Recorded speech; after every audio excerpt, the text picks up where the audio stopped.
Sup guys, and welcome back to another episode of Marvel Card Collecting and Investing with me, Gingerman Cards, aka Nick, and I hope you're having a good Sunday.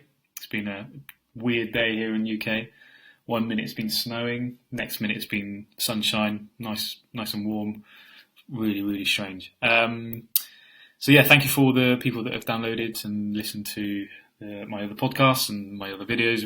Really appreciate it. Please give me feedback.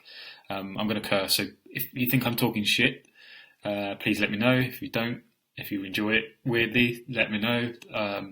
It's all good to know, so I can kind of tailor the future episodes. But so before going into kind of the set I want to talk about today is the 1994 Fleer Amazing Spiderman set.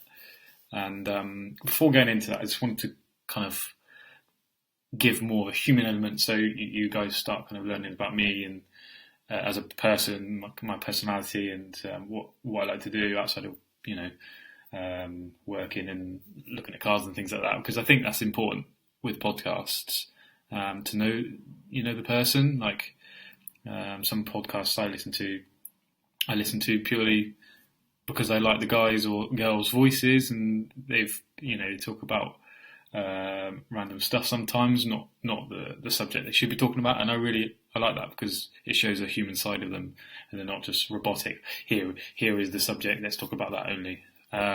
So yeah, just wanted to just have a little chat really. So a really good thing happened to me today, and I like to do this. And I try to do this with my little boy, is say, what's the best thing you enjoyed today? What's your favourite thing that happened today? So I had a really good day with my boy, and I managed to get out for a run. So I do a bit of running. The last couple of years I've been running, but recently, obviously this year, lockdown and not much else to do, and I'm sure thousands of you out there are doing the same thing. I've got into running a bit more recently, and it's just funny. So last year I aimed to do a 5k. So 5k is 3.1 miles. And if you're a runner, it's not a huge distance. It's it's a decent way. But so last year I tried to get under 20 minutes 5k. So I've never done it, and that was my goal last year. And I just fell short of it by about 8 seconds, which is seems nothing, but it is big in a running world. And yeah, that was me last year in August doing that after a good 4 or 5 months of not solid training, just on and off. I managed to get that time, which is great. But this year, I've been going hard for about 2 months. So let's say half the time. And today I managed to get personal best, and it was 19 minutes 58. And yeah, over the moon. Like, it's just, isn't it crazy? Like I've had less to do, and in terms of socialising and things like that, and more time running, and I felt so strong today. I could have probably done another 5k after that, which for me is really impressive. So really happy with that. But I just thought about kind of the on a bit of self-reflection. Like, isn't it crazy? I've achieved that in 2 months, and I couldn't do that across 5 months last year. Like, it's just crazy. Quality over quantity. I've done that a lot better this year, but yeah, just something to think about personally. But anyway, hope I didn't bore you with that, but just a really good thing that's happened to me today. I thought I'd share with you. So let's move on to the cards. This is why you're listening to this podcast, right? So 1994 Fleer Amazing Spider-Man is a big old set. So 150 cards. The first 81 being separated into 9 full-page mosaics of nine cards in each. So, for example, I have mine in binder sleeves, and it looks so cool. I can't describe to tell you. That's not even a word, but one of the pages just looks sick. There's like a Spider-Man pretending to shoot his spider. It's really hard to explain on a podcast. Trying to, the middle picture is the Spider-Man going, trying to shoot his web, and then his face is coming out of it on the left card to the left. And that's just one page. There's loads of cool ones, but Really, really cool set. Look, just brilliant. Doesn't matter what card it is, it just looks fantastic. It isn't one of the earliest sets. Like there's 1992 comic images, there's 1992 Impel, Amazing Spider-Man, which are also pretty cool. You've got the McFarlane era, which I wish I bloody got. I had an opportunity to, but I didn't in the end, and I don't know why. And you've got some earlier ones, which are like the 1989 comic images ones, but I can't find any around. Like, that could just be me, but so yeah, I'm all about aesthetics and the card. I come from a photography background. I don't know how that's relevant, but I like the look of a card to be punchy, vibrant, colourful, and I just think these are proper collector's cards, in my opinion. But the interesting thing is there are 12 suspended animation cards, of which I have 10 or 11, I think. So I'm still looking for that final one. But as always, I'll be transparent. I've sent some off to PSA a couple of months ago because, this is before I started really talking about what I'm doing and Marvel cards and stuff, because I think those animation cards look so cool, and I do think the pop on them is extremely low. I haven't even checked it, I'll be honest. I'm going to have a look now, actually, while I'm blathering on. But anyway.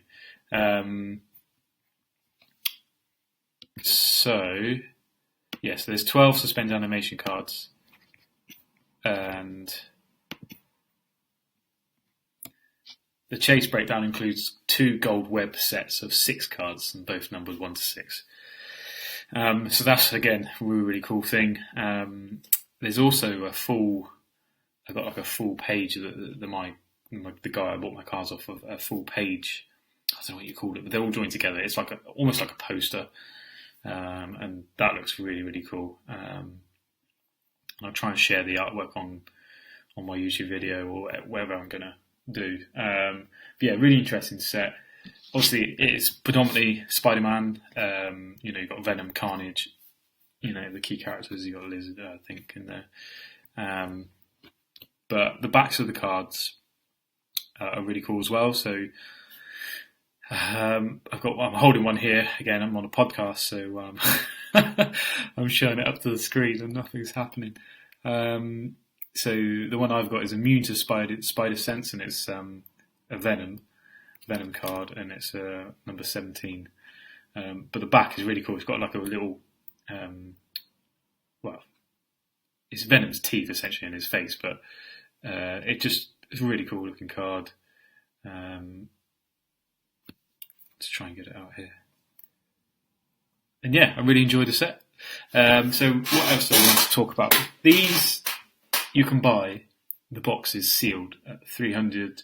So I had a quick look on eBay before jumping on here. You can buy for around £320, and you can buy like full sets that are stored however they've been for like 50, 60 quid. And that's just the base set of the 150 cards. But what I proceeded to do is pick out. Obviously, they're all key characters. So you've got Spider-Man, you've got Venom, you've got Carnage, and there's a few others in there which I can't remember. So yeah, sealed box is selling at around £320 roughly at the moment. Full set, kind of used condition, is selling at around 50, 60 quid. But I think that's pretty cheap, in my opinion, for such a cool set. In terms of how it looks, it is superb. And it's one of the sets that pops out to me so much. And I'm a massive fan of Jusco, but I just think these cards are so nice. So good to look at. The characters are so relevant.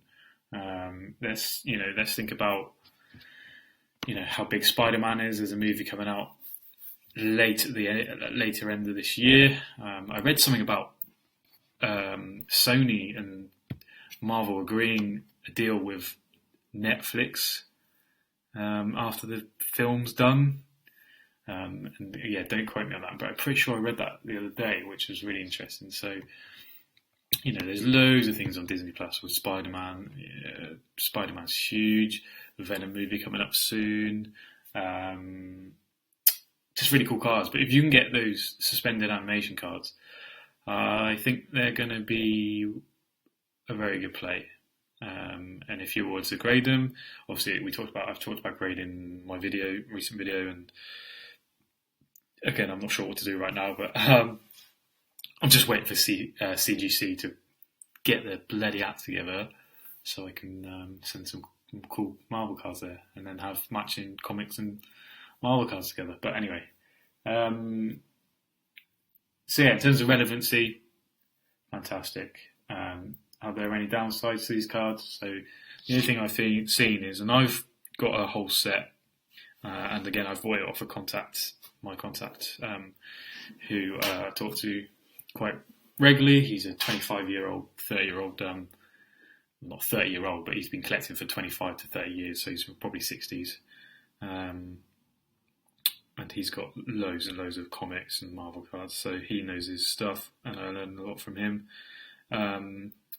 But yeah, this is a cool set. Mine are all wooden binder sleeves, and the majority of them are in really good condition. So there's one thing I noticed on probably about 4 or 5 pages of the binders, and they happen to be on my set. The left side of the cards, there's a roller or like a printer roller kind of line on literally probably 30 plus cards.